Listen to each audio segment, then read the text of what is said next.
The committee will come to order.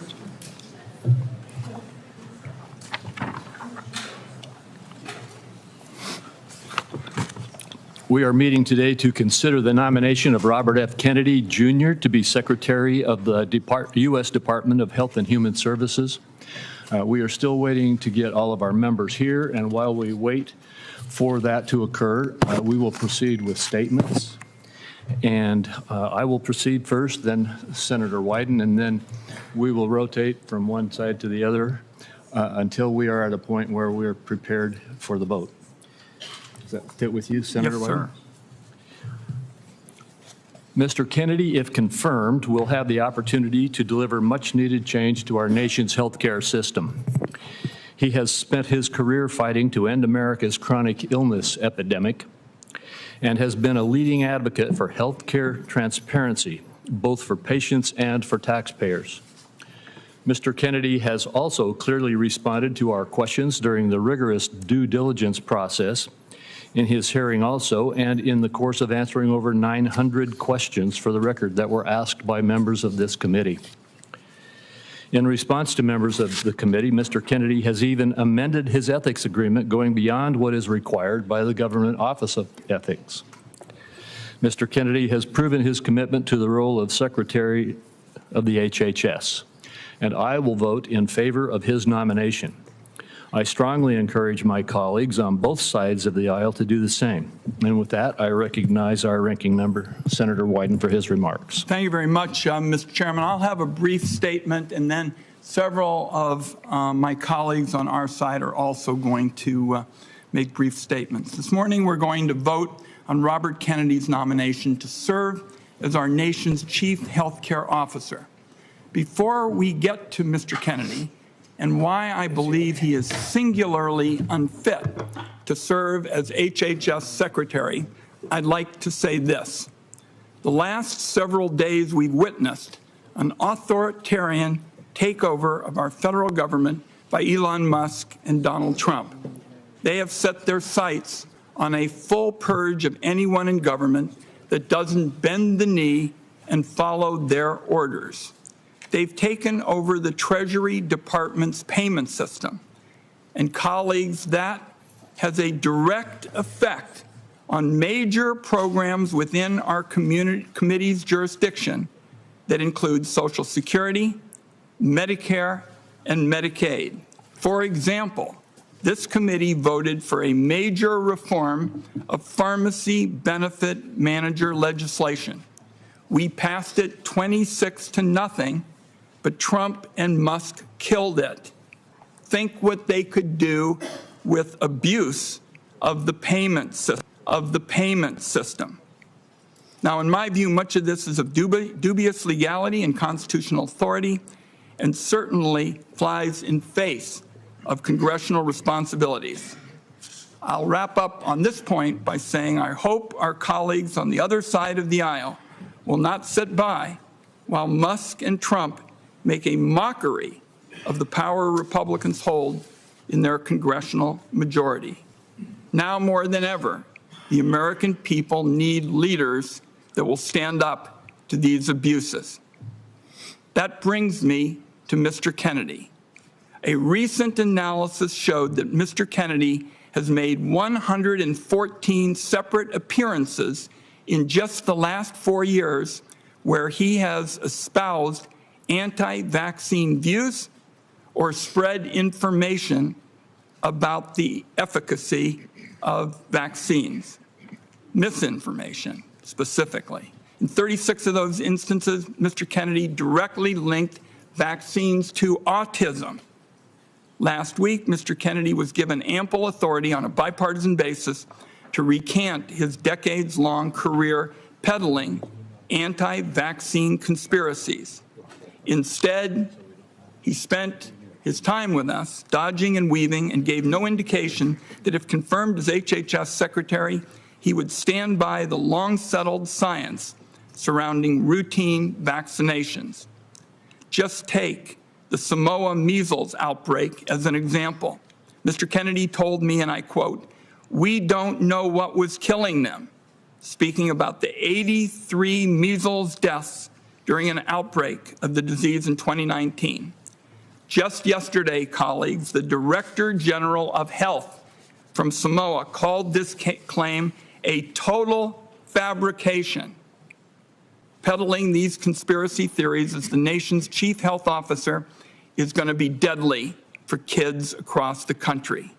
On abortion, Mr. Kennedy's answers once again raised still more questions. He refused to tell us whether he would blindly follow a directive from Donald Trump to break the law and end access to mifepristone. And he seemed to have no understanding of his role in enforcing existing federal laws that guarantee women the right to life-saving abortion care. Mr. Kennedy also failed on several occasions to show a basic understanding of the Medicare and Medicaid programs he would be tasked with overseeing. Colleagues, that alone should be disqualifying. Mr. Kennedy has given us no reason to believe he'll be anything other than a rubber stamp for plans to gut Medicaid and rip health care away from the American people, and be a yes man if ordered by Musk or Trump to take an illegal action. I close with this, colleagues. Today, we're going to make a judgment about the future of science in this country. We're going to make decisions that are going to impact the health and well-being of Americans for years to come. I agree, and I say this to my colleagues on both sides of the aisle, that the healthcare status quo needs substantial changes so we get better, more affordable care to patients. And that leaves, given my statement, the question in front of us now that's pretty simple. Do senators want their legacy to include disregarding basic health science and instead elevate conspiracy theorists? Making Robert Kennedy Secretary of Health and Human Services, in my view, colleagues, would be a grave threat to the health of the American people. And I urge my colleagues this morning to vote no. So we have everybody here. Can I ask that we do the vote now and then do the comments? Why don't you do the 2 or 3 on each and then we go to the vote? Can I go? Yeah, we're going to do it. So Senator Wyden, we have all of our members here. Senator Wyden and I have agreed that we will have 2 or 3 on each side who wanted to make statements do so before the vote. So please, everyone, hold with us while we have those statements made, and then we will proceed to the vote. I know we've got a lot of folks here pushing on some. Do you want to vote now? Mr. Chairman, Mr. Chairman, I've got several colleagues who were under the impression after we talked that we would have 2 or 3, and I'm happy for both sides to make brief remarks, and I'd still like to stay with that. I did make that commitment, and so I could say to my colleagues on my side, I would appreciate it if you would hold your remarks until after the vote. We will let a couple on your side have their remarks, and then we will proceed to the vote. Great, thank you. And who would be next? Senator Cantwell. Senator Cantwell. Mr. Chairman, thank you. I didn't, when you said 2 or 3 people, I didn't know who you had in mind, but being next in seniority, I appreciate the opportunity. Today is very concerning to me because of the future of what I think our nation faces. When I think of this issue, I think of my Pacific Northwest leadership, how Paul Allen, on his own, invested $100 million to fight Ebola. I think of Bill Gates and the Gates Foundation, not just trying to eradicate polio and work on these issues, but to think of a regime that helps not just our nation's health, but global health. So with the UW, the University of Washington, the Cancer Research Center, all of these entities are a collaboration of saying we have to go faster in solving these threats to our nation as it relates to health. Now, we can have a big discussion, which I think you guys all want to have a big discussion about whether and when what happened in the Wuhan province. But I can tell you, we were the first city We had the first patient. We had the first people who died in nursing homes. We had an emergency room at a hospital who basically was just begging for any equipment we could get them. The whole community stood up and moved as fast as we possibly could and broke down barriers to save lives. And that is what we have to continue to do on innovation. We cannot let another country get ahead of us on some sort of warfare issue and not have a response when it comes to a vaccine. So the most challenging, I wanted to vote for Mr. Kennedy in the context of my family's history. My dad stood behind his father the night his father gave the famous speech. I told him in my office, in my family, the Kennedys stood up. But when he answered Senator Cassidy's question, and he couldn't even give him the answer that, yes, the data is there to support vaccines today. I don't need any more data. All of a sudden, I saw this world that we got affected by in Seattle not being stood up for. I need someone at HHS who is going to say we're going to be a leader in medical technology, science, vaccines. We are going to fight foreign powers. We are going to be there to provide global health. And I don't want a recalcitrant. I need a leader, and that is why I'm voting no. Thank you. Senator Wyden and I have agreed that Senator Warnock will now speak. Following Senator Warnock, we will proceed to the vote, and then anyone else who wants to make remarks will be allowed to make remarks. Senator Warnock. Thank you so very much, Mr. Chairman. At a rally a few months ago, Donald Trump said that he was going to allow Mr. Robert Kennedy to, quote, go wild on health. Go wild. Of all the things that I can think of that I'd like to see a Secretary of Health and Human Services do, go wild is not on the list. Mr. Robert Kennedy is manifestly unqualified for the job he seeks. And in both my live and written questions for the record, he failed to commit to protecting access to affordable health care, failed to commit to protecting the people who are protecting us. The problem that the CDC has is that every day these noble civil servants and workers protect us from dangers that we don't see. And often you don't get credit for protecting people from things that they don't see. I simply do not trust him to oversee the CDC. He's unqualified, and I dare say everybody here knows it. We need a serious person at the helm of the HHS, an agency responsible for about half of the health of about half of all Americans. Mr. Kennedy appears more obsessed in chasing conspiracy theories than chasing solutions to lower health care costs for working families in Georgia and to make sure that we are protected. The last thing we need is a dilettante dabbling in conspiracy theories at HHS. I cannot vote for a nominee who is not going to lower health care costs for Georgians, who is going to undermine basic science in public health, who puts his own interests above the health and the well-being of others. For the health and well-being of all of our families, the people who count on us, to think about them in these rooms of power. I urge all of my colleagues on both sides of the aisle to look past politics and think of country and to find the moral courage to do what's right. Oppose this nomination. Thank you, Senator Warnock. We now have not only a quorum, but all members of the committee are present. I move that the committee favorably report the nomination of the Honorable Robert F. Kennedy, Jr. of California to be Secretary of Health and Human Services. Is there a second? Second. There is a second. The clerk will call the roll.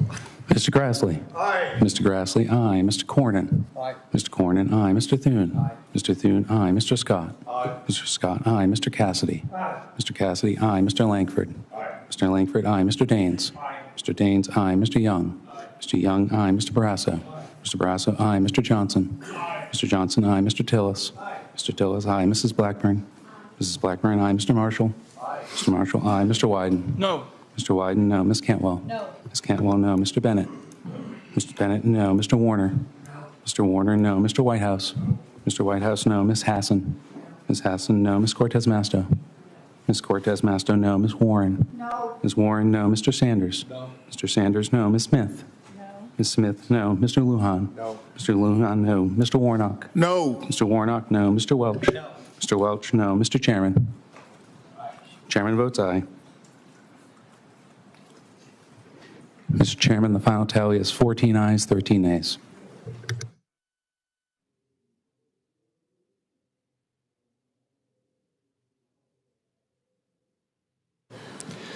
The vote was, would the clerk please restate the vote? Mr. Chairman, the final tally was 14 ayes, 13 nays. The vote was 14-13. The nomination is reported favorably. We will now turn to other senators who would like to make a statement. Since I asked my Republican colleagues to hold off at the outset, I'll go to the Republican side next. First, Senator Tillis. Thank you, Mr. Chairman. I voted aye today, and I want to just briefly explain why. I believe in my 65 years, I'll be 65 in August, that Mr. Kennedy will be one of the first people coming before who is, in fact, not a trained healthcare expert. He views this through the lens of an attorney. He's brought many lawsuits on food safety, vaccine safety, a number of other things. But, Mr. Chair, I think it was Senator Warnock that said that the president said he was going to go wild in the Department of Health and Human Services. I hope he does. I hope he goes wild and actually finds a way to reduce the cost of health care. I hope he goes wild, and instead of having the discussions that we have had for the 10 years that I've been in the Senate of making Medicaid work and making people on Medicaid healthier, I hope he goes wild and figures out how to do it, because the status quo has not achieved much in the way of gain. I hope he goes wild on food safety discussions so that we can actually improve our food safety supply. I hope he goes wild on the healthcare supply chains and, in fact, tries to make sure that drug prices go down instead of bludgeoning pharmaceutical companies, get everybody in the room and make sure that we do this right. Reduce the cost of bringing a vaccine to market, reduce the cost of bringing drugs and therapeutics to market. Look at the full supply chain, and somebody with a legal mind may do that. He is no health professional. In fact, he's the first, I believe, and since I've been alive, who's not been a healthcare professional in a scientific sense. But he is a professional in terms of carrying this forward and holding people accountable through the courts. But and also, Mr. Chair, I'm not going to go much longer, but I had a lot of people call me earlier. I had people from the agriculture industry call me and express concerns, but I'm not aware of any organized, credible group, the Farm Bureau, the Department of Ag Commissioners, or others, who have said that we should vote against Mr. Kennedy. I heard people express their concerns about his pro-choice position. And yet I haven't seen any pro-life organization score this vote or recommend that we should vote against it. I heard him call the NRA a terrorist organization, and yet the NRA is silent on his confirmation. And so I've heard him say that GMOs are a concern. Hopefully we can convince him that not all GMOs are. It's feeding the world. Corn, drought-resistant strains of healthy vegetables will move on. Protein producers were mad about lawsuits were brought against them, but there's been no organized opposition against them. And so maybe it is time to have a different kind of disruptor there. The only way that Senator Kennedy, the only way that Bobby Kennedy and I will get crosswise is if he does actually take a position against the safety of proven vaccines. That will be a problem for me. He answered a very important question to me during the hearing. I asked him specifically if it was his intent to let the scientists of the CDC, the NIH, BARDA, and other organizations to work independently. He said to me under oath that he would. If he fails to do that, that will be a concern for me and something I'll bring up in a future oversight hearing. But, Mr. Chair, we have not made appreciable progress in Medicaid and improving the health of the population on Medicaid. We have a SNAP program that does have too much sugar and things that are eligible in that program that should be eliminated to make these people who are on free and reduced lunch healthier.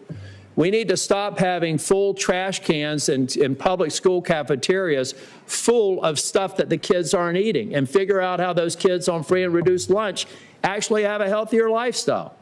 And so I, for one, think that it is time to put a disruptor in. It is time to put somebody in there that's going to go wild.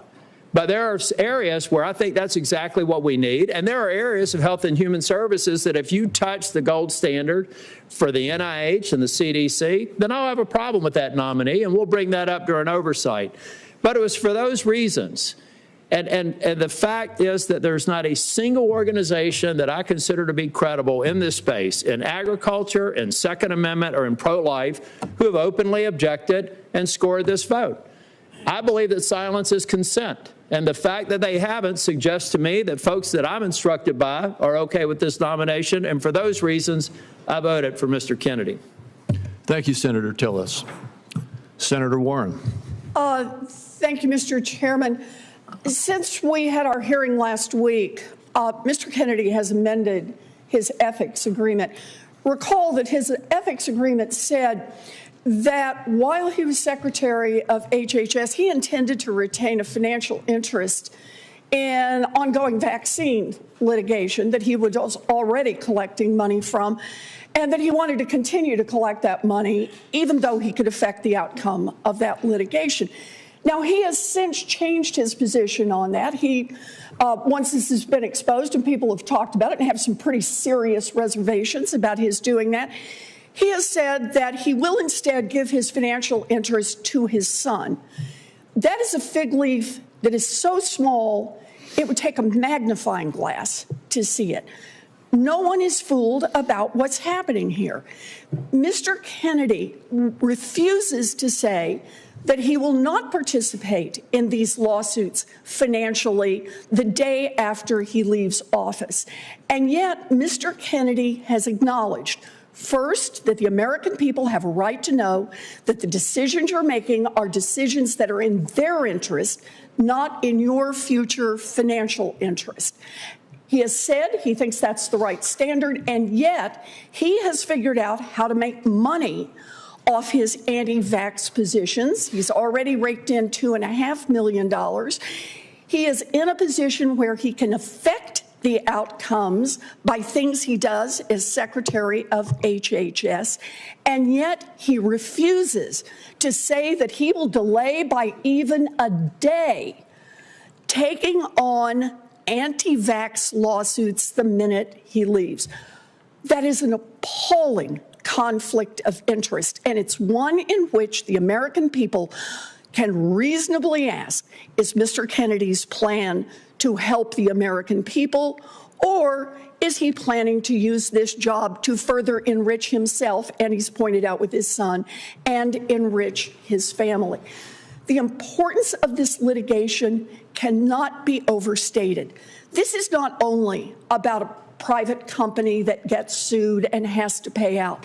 Vaccine manufacturers often operate on very slim profit margins.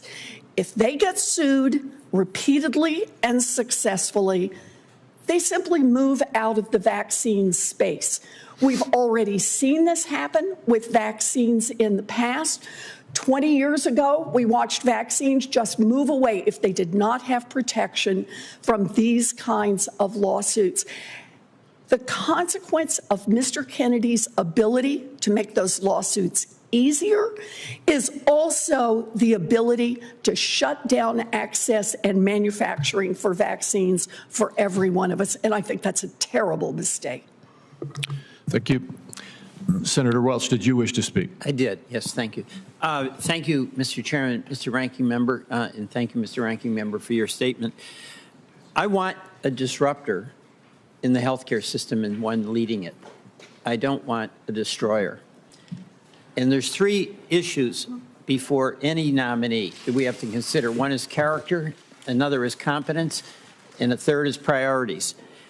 We did not have Carolyn Kennedy here, but she gave a statement. And she said that Bobby was able to attract people through the strength of his personality, his willingness to take risk and break the rules. And those might be desirable qualities if it was accompanied by sober judgment and behavior, because the person who leads a major organization has to have the confidence of the people that work for him. And frankly, some of the things that he did that never explained, a chainsaw taken off the head of a whale, dumping a bear in Central Park for his own amusement. These are just weird things. And we never really got into the character issue of what is required for a person who runs such a major department. The competence question, this is all on a wing and a prayer and a hope. There's no record of Mr. Kennedy having experience in managing a large organization in medicine, no experience with science, and none of the prior experiences required not only to run a major organization, Health and Human Services, but also the CDC, the NIH, and all the other organizations that are under the umbrella of healthcare. And by the way, on the competence issue, let's be candid. This was a deal where Mr. Kennedy was running for president as a Democrat. He lost, and he approached President Trump to make a deal. And for political reasons, the deal was made. And the appointment was going to be that he's Health and Human Services. The president has a right to make that deal. Mr. Kennedy can seek it, but it doesn't translate into competence. And the third is priorities. The priority for Mr. Kennedy is about the vaccines and his theory of that. And we need reliable vaccines and not a conspiracy theorist on that. But, you know, the healthcare system is not working for the American people. It is too costly. Our employers who care deeply about providing employer-sponsored health care can't afford these premiums. The folks who are getting their insurance on their own can't afford it. Even Obamacare is getting so expensive because the prices are escalating constantly with pharma expenses, with the providers having it, with private equity getting into health care. Mr. Kennedy's priority was about his view of vaccines. It was not about making health care more affordable and accessible. And in response to really a very direct and easy open-ended question from Senator Cassidy, Mr. Kennedy showed a woeful ignorance, even between the difference between Medicare and Medicaid. So we have a healthcare system that is not serving, as it should, the interest of American citizens, of American businesses, and American taxpayers. And I, after this hearing, did not have confidence that Mr. Kennedy would be the one to lead us to a better future. Thank you. Thank you, Senator Welch. That concludes the remarks that senators have requested to make. And hearing nothing further, I'd like to thank all of our members for attending. This Finance Committee stands adjourned.